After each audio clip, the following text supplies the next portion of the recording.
For this quilt, you're going to need 3 main fabrics plus a contrasting fabric, and we've chosen an off-white to complement the other colours.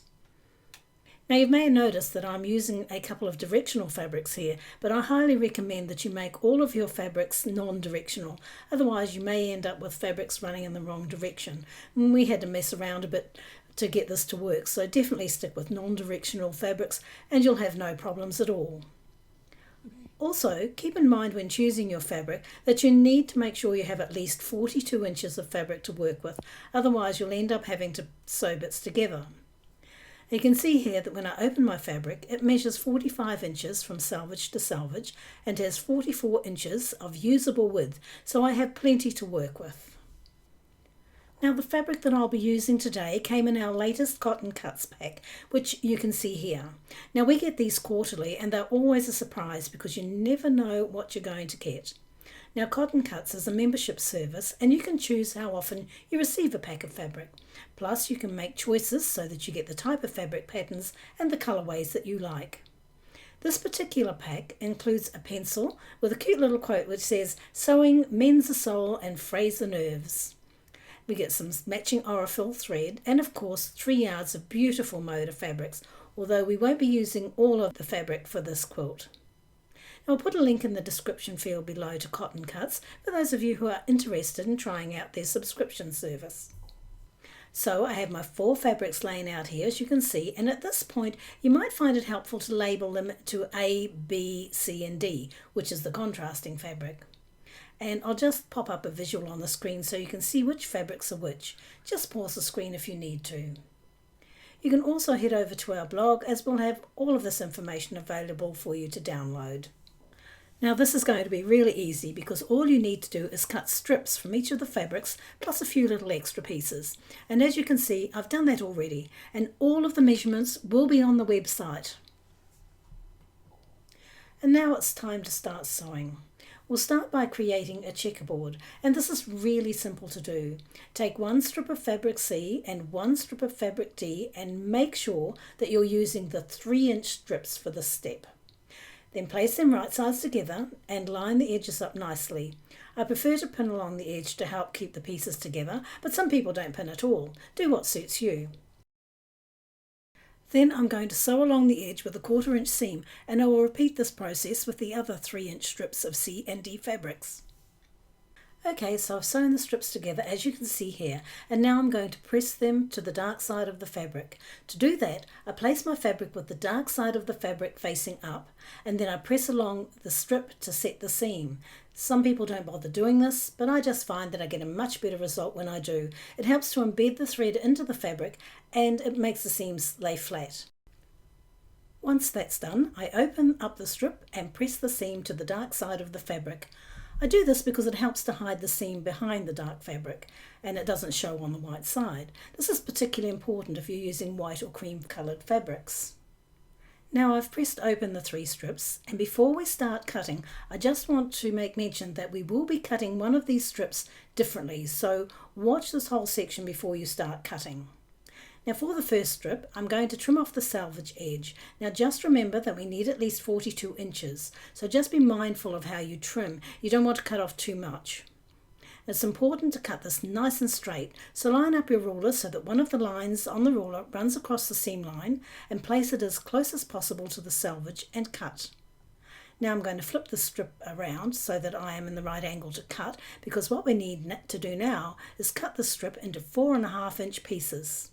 So I'll take my ruler and line up one of the lines along the seam line and then line up at the 4.5 inch line on my ruler and cut.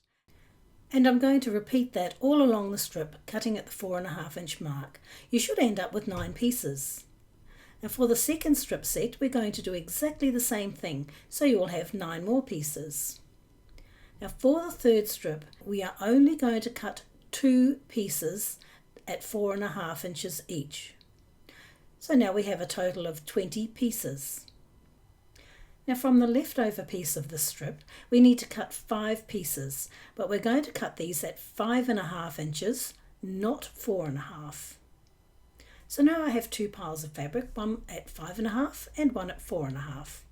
We don't need the larger pieces for this, so I'll just set them aside for the moment.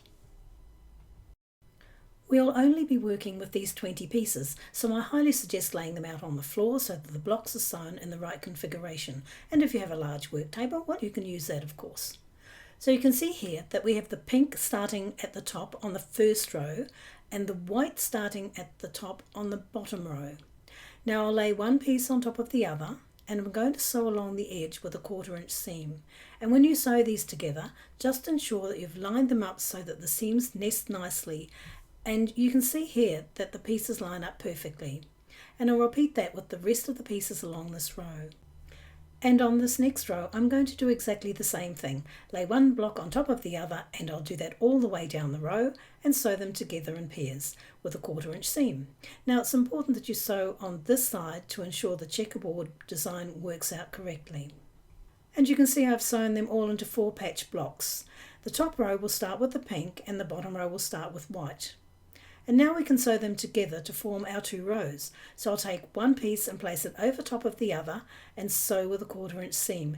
And the seams will nest nicely, and I'll work my way along the row until I've sewn 5 of them together to form the first checkerboard row. And I'll do exactly the same with the bottom row. Okay, so we have our 2 checkerboard pieces done, and I'll just quickly show you how I've pressed the seams to one side all the way along. It doesn't really matter which direction you press them. Now we're ready to work on the striped row. So I have my 5 strip set pieces that we cut previously and the 6 pieces of fabric A. I'm going to start with fabric A, and I'll lay out all of these pieces like this. And since my table's not wide enough, I'll just add the extra pieces here. And what I'm going to do is sew the brown pieces onto each of the strip sets, and I'll sew them with a 1/4 inch seam, and then when I get to the end piece I'll sew this one on here, and I'll sew this one onto the other side. So now I have the pieces sewn on, and now I can just sew all the pieces together to form the row. Now everything is sewn together now, and I've pressed the seams to the dark side, as you can see here. At this point we have our checkerboard strips and our striped strip finished, and the next step is to cut our remaining strips to match these strips. Now these should measure 40.5, but if they don't, just check your seams on the back there and make sure they are all consistent, and maybe you might need to re-sew some of them. Alternatively, if you are out and all of your strips measure the same, then you can always cut the remaining pieces to match. So it's no big deal really, but mine measure 40.5, so I'm going to cut the other strips at 40.5. So I have all my strips cut, and I have them laid out how I want them to look, and now it's time to start sewing it all together. I'll start at the bottom row, and I'm going to take the sashing piece and lay it over the top of the bottom strip, and I'll sew along the edge with a 1/4 inch seam. And I'm going to add a piece of sashing to all of the rows all the way up the quilt. Now I have the sashing pieces sewn on, I can sew the rows together, and I usually do this in lots of 2, as you can see here. Then I'll sew those together to form the quilt top. Now, as you can see, the quilt is now complete, and I think it looks great. If you're interested in another easy strip quilt, check out the video here.